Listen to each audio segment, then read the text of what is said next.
From hotspots to hidden gems, this is your guide to all things local, the LA Unscripted way, and we are cruising the Newport Harbor, and we're in a boat.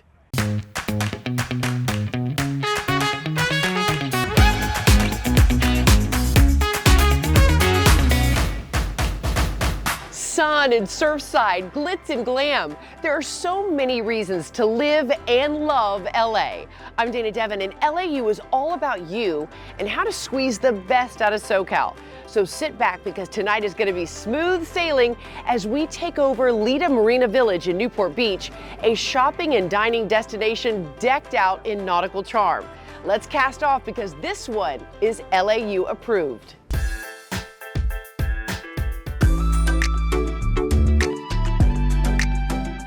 I have to say, this is the most unique way we've ever traveled to a restaurant. So we're cruising around the Newport Harbor. They said pretty much anyone can drive this, so that's right. Sir, Captain, move along.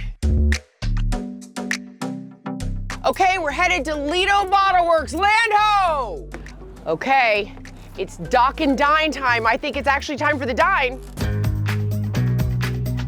We're at Lido Bottle Works in the Lido Marina Village. We offer a very seasonal, chef-driven menu, as well as a wonderful bottle shop, craft beer, California wines. We rarely outsource outside of the state of California. Same with our cocktail program.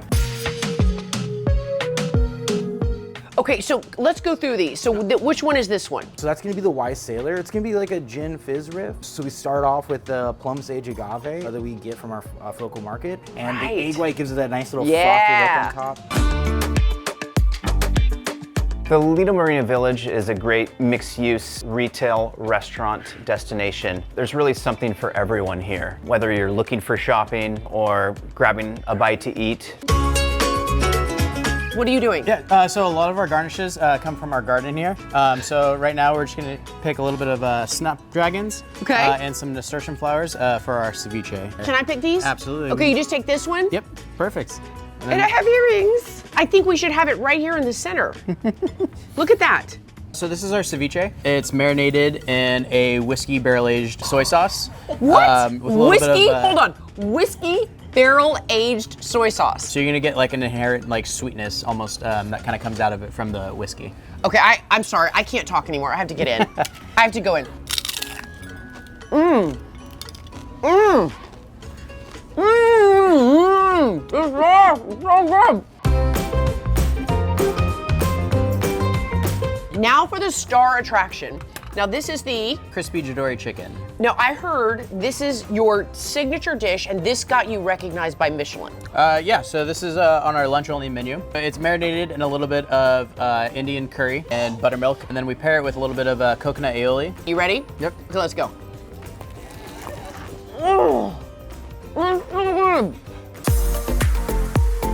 Lido Marina Village has a public docking space. We actually offer catering platters and obviously anything from our bottle shop or takeout. As if my day couldn't get any better. Oh my God, and it's rosé. Thank you so much. Cheers. Cheers. Okay, I've got my food. We're going back on the boat. I'm with Val, she's with EB Rentals, and we're in what right now? We are on our Fantail model. It is an electric boat. So I know people use these for different events. What are some of the things people do on these electric boats? Yeah, we have a lot of bachelor parties, bachelorettes, a lot of birthdays, and then just a lot of just like having fun on a Saturday, Sunday afternoon with your friends. Good food, good vibes, good waves, good friends. Good boat. Good time! Cruise, booze, you really can't lose when you're taking in the sights at Lido Marina Village, like this. But while we continue to float our boat, let's see where Jasmine Simpkins is taking the plunge.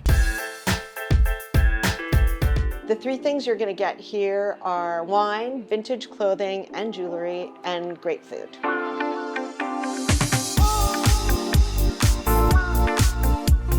Divine Vintage is a jewel box little cottage in Santa Monica that is a wine shop, a wine bar, and on top of it all has an incredible collection of vintage clothing and jewelry.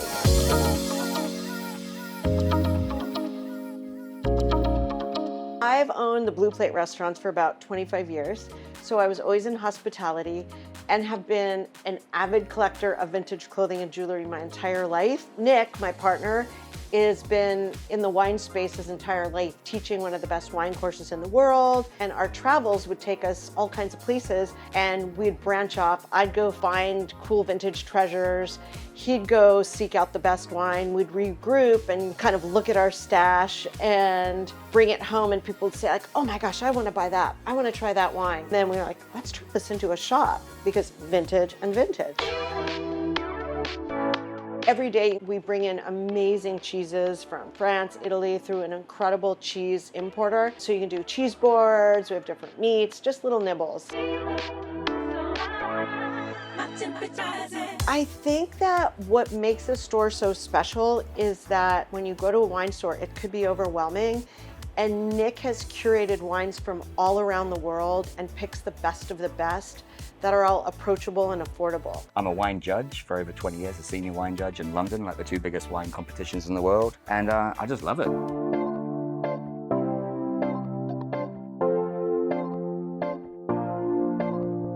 And one of our biggest things is people walking in here and I say the word Chardonnay and they screw their face up. And it's one of the greatest grapes in the world. So I go, okay, let's not have a Californian one. At the moment, we've got one from New Zealand. And people try it and they go, oh, maybe I do like Chardonnay. We do flights of wine, we do glasses of wine. So if you want to taste around, you can do little 2-ounce pours. And each of our wines does come with a QR code. So you can hit the QR code and get like a little bit of information about your wine. This is actually the most served wine in the White House since President Nixon. What? So every head of state from around the world who's ever dined at the White House has drunk Schransberg. Oh, I'm taking one of these home.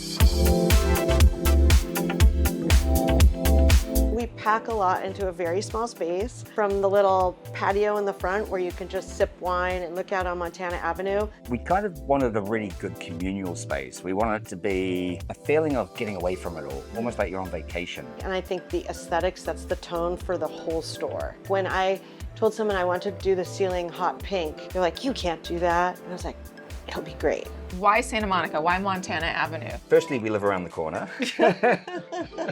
Secondly, it's just such a nice street with such nice people. We've got such nice customers here. People sitting in the back, they have some flights, they've got their dogs there. It's nice, it feels like family, or a wine community, or a drop-in center. Yeah, I love that. Yeah. Well, cheers. Cheers. Thank you, guys. What does going off script mean to you? To us, it's discovering a new neighborhood or falling in love with a tried and true favorite all over again. Now, where is our Olivia de Bortoli? I think it's important to apply henna when there's a new beginning. So Neha Asar Artistry all began in 1994. I started as a henna artist. My sister had gone to a carnival, got her henna done by another artist, picked up a business card, brought it home, showed my mom, and was like, hey, Neha can totally do this art. And she had watched me over the years kind of do the artwork on paper with my pencil. Going back to India as a young child, I was very inspired by the artwork. This is part of your morning coffee, your morning routine, your afternoon routine. You can use it for ice cream, soups. I went off to college and I went to school for engineering. I got my electrical engineering degree local at Cal Poly Pomona, and I had an engineering career for 15 years in petrochem. I had COVID. It took me a little too long to recover, and I actually got laid off. So when I realized how replaceable I was, I decided that's it. I just need to do my artwork full time, bet on myself, take a chance on myself, and here I am. I love this piece because it looks like the henna art, but it's completely different, right? It's basically mud and mirror. So the mud is made by hand. It's a custom blended mud, and I apply it to my canvas, and then I adorn it with tiny shards of glass that are in various shapes, and the reflection is basically what makes the whole thing pop. I would say that henna is for everybody. I don't think there's any boundaries or limits on who can get it done. I recently worked on SZA for the Grammys. She rocked it on the stage, and I think it was beautiful. One of my favorite things that you have is the clothing. There's a jacket right here. I am wearing one right here. How long does something like this take to make? This one takes about 6 to 7 hours to make. I recently designed a puzzle for a puzzle company. This puzzle is all hand done. I created it in layers, so you can see the watercolor background in the back of it, and then we have the white henna artwork. I feel like rather than wearing henna on your hands, like what better way you can rock them on your feet. I recently designed a baseball to be displayed at Dodger Stadium. I was born and raised in LA, so for me to be here and show off my artwork with my community in LA is really huge to me. You know, chemically, it soothes the body, it cools your body, so it has a very calming sensation. So it only makes sense to use it. So I make sure both sides match. When people buy my artwork or get a piece of my art done on their skin, to me, I really want them to feel moved. Look how gorgeous that is. The LAU crew tries to be all over SoCal because we want to try it first and then share it with you. Just like Lido Marina Village, where we are having a whale of a time. All right, we have to take a quick break, but don't go anywhere. More local loves when we return.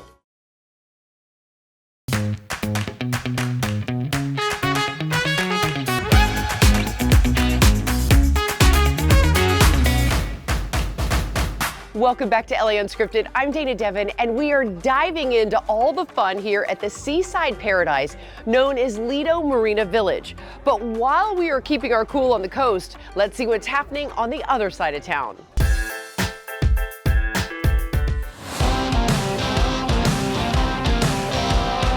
So today we have the Rolettes Experience 2025. It's our 13th annual event.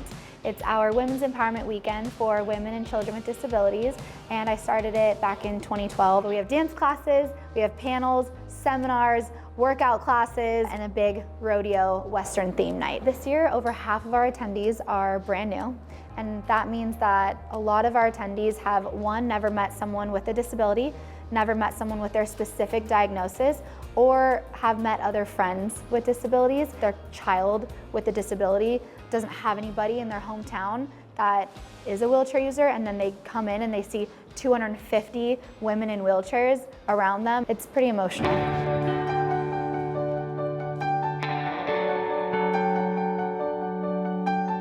I was a senior in high school. I had danced my entire life. I grew up as a dancer from the age of 3, and I knew that I always wanted to be a dancer. One night I was out with my friends in high school and got in the car with a friend that was drunk. Ended up hitting a tree head on, and I sustained a spinal cord injury.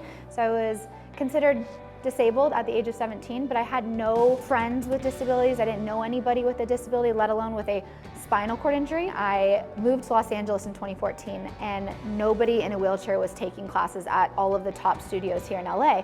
So I'd go to the classes as the only wheelchair user, and I literally had people in the class look at me like I did not belong there. And I think a lot of them felt bad for me. I went through my emotions with that, and then I realized I needed to take that emotion and that fire that I was like frustrated that people didn't see me as the dancer I used to be. And I took that and I was like, you know what? I'm gonna make sure they know who I am. I'm gonna make sure they know my name, and I'm gonna make sure everyone knows that I can dance. For me, I feel like why I keep doing what I'm doing is because I see all these incredible young girls coming in and they're like, oh, I didn't know I could model. I didn't know I could pose in my wheelchair. I didn't know that I could dance or I could date and I could be a mother. Like, it's just really, really cool, and there's no event like it, and we're truly making this handbook on how to do this. Describe your family life and how they've come to support you. So my husband and I met about 10 years ago. We've been married for about 3 years now. He didn't think he would ever, be dating someone in a wheelchair. And so we met just by coincidence and got married, and now we have a daughter. If you were to tell me when I was 17 years old, laying in that hospital bed when the doctor came in saying that you're never gonna walk again, let alone dance, if you were to tell me what my life would be now, I would have probably thought you were crazy. When you have community, no matter what you're going through in life, you feel like, one, you're not alone, but two, that you can be unstoppable. Get out there, find your community, find people that are like you, and don't take no for an answer. Having my daughter see a person and her mom with a disability on stage, and then being surrounded by so many different types of disabilities, she's gonna know that she is completely unstoppable and she can do anything. It was in the universe that you had a daughter because... And she's dancing. And she's dancing, right? Yeah. Amazing.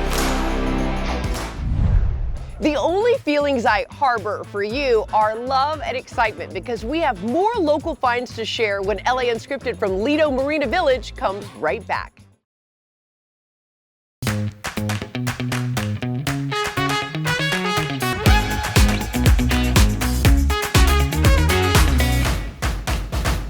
We're covering SoCal from starboard to port, that's right to left, and bringing you the best of the best. But hey, no peer pressure to try it all. Now some healthy vibes coming your way.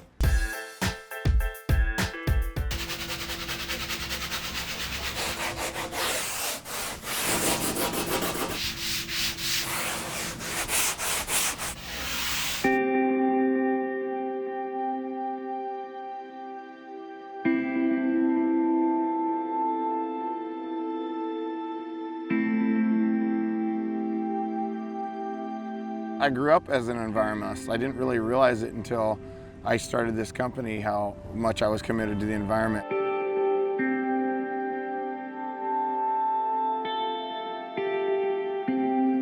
It's pretty much a constant reminder and wake up that we as humans need to do better.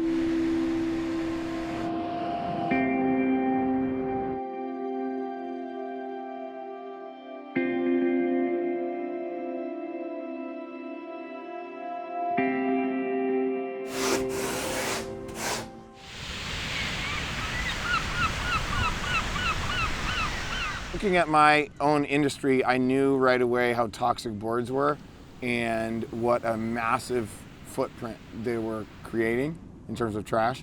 And so I wanted to make them as environmentally friendly as possible and do what I could.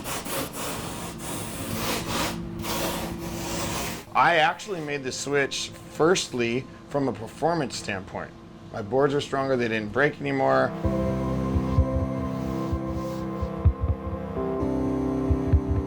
At the first iteration, my first thing, I was like, well, my customers would be stoked because their boards are stronger and it's eco-friendly.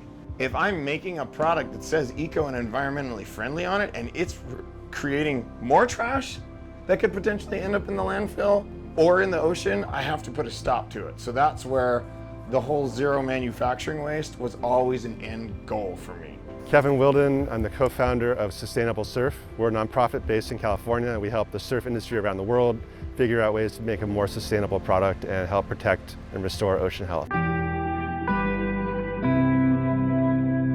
So what we have here is our production waste. We call this our shred, and it is literally densified surfboard production waste. We upcycle it, a shreddy coaster, right? There's another coaster. Like we did a yellow board, you can see it right there. This is a construction grade tile. There's no better example of that transition, that movement, than Earth Technologies and Ryan Harris's shop. It's in the name. We use sustainable materials from the planet to make the boards a higher performance product.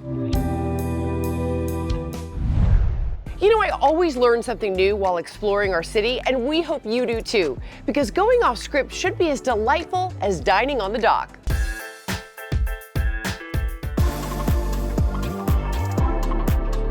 I think I could do it on the water. You can, and you will. But for now, reach your right leg up to the sky. When you think of doing yoga, you usually think yoga studio, but not in Southern California. Today we're gonna try Yoga Aqua, yoga on the water, and we're gonna try not to fall in. We'll see. Let's go. Yoga Aqua is stand-up paddleboard yoga. This is what we specialize in, yoga on the paddleboard. Doing yoga on a paddleboard is different because it gets you out in nature for one. That was the main point. It was to get outside, to be in nature, to be away from our devices and be present in a moment. That's what we're trying to do in a yoga studio, but out here makes it so much easier. About 14 years ago, I went to Costa Rica, did my first yoga teacher training. I was there for a month, out in nature every day, all day. When I returned to LA, I was really looking for something that could keep me out in nature on a regular basis. And lucky enough, I was invited to try paddleboarding right here in Marina del Rey. As soon as I looked at that board, I made a joke that I was gonna do yoga on it. And I tried it, and it was actually amazing. And one thing led to another. Just maybe 6 months later, Yoga Aqua was started. Are we ready? We're ready. We're ready. All right, let's come to hands and knees. So nice and stable here, 4 points of contact. But let's extend the right leg back. toes to the back of the board. Now let's reach the left arm out in front like you're shaking someone's hand. Now let's lift the right foot up off the board. Oh my God. Okay, I did it. Yoga Aqua is for everyone. It doesn't matter what your level of experience is. You can be practicing yoga for 20 years. It really doesn't matter. You're gonna feel like a beginner again, and that's the best part. You feel like you're learning it all over again. So that's why beginners to yoga should not feel intimidated. Everyone's a beginner the first time they get on the board, but it is for all levels. It is accessible to anyone. We take you through very customized instruction for the board so that you can flow through these postures with ease and have fun while you're doing it. We'll plant the hands under the shoulders. We'll take the feet a little bit wider, lift the hips, drop the head back. No, I can't do it. Yeah, Jasmine. Here we go. Yes. Ah! I used to be a pro at that as a kid. Oh wait, I'm doing it. You got it. You got it. Marina Del Rey is a sweet little community, and I feel like a lot of people that live in LA don't know about Mother's Beach. I didn't before I was invited to try paddleboarding that day, and I'd lived here for years. It's just a perfect environment for what we're trying to do here. We have calm water access from a sandy beach, and we don't have to worry about boats flying through or waves crashing into us. We have a nice, safe environment and a beautiful community of people that love to be on the water. When you get closer to the dock, put the brakes on, paddle backwards, or kneel down if you get too close. Oh, shit. No. Man, I missed it. Oh no. Can you believe we're at the end of this excursion? Boy, did it go by fast. Thank you so much to Lido Bottle Works and Lido Marina Village for letting us go off script. Where will we be next? You never know, but can this boat take us to Hawaii? Good night, everyone. Mwah!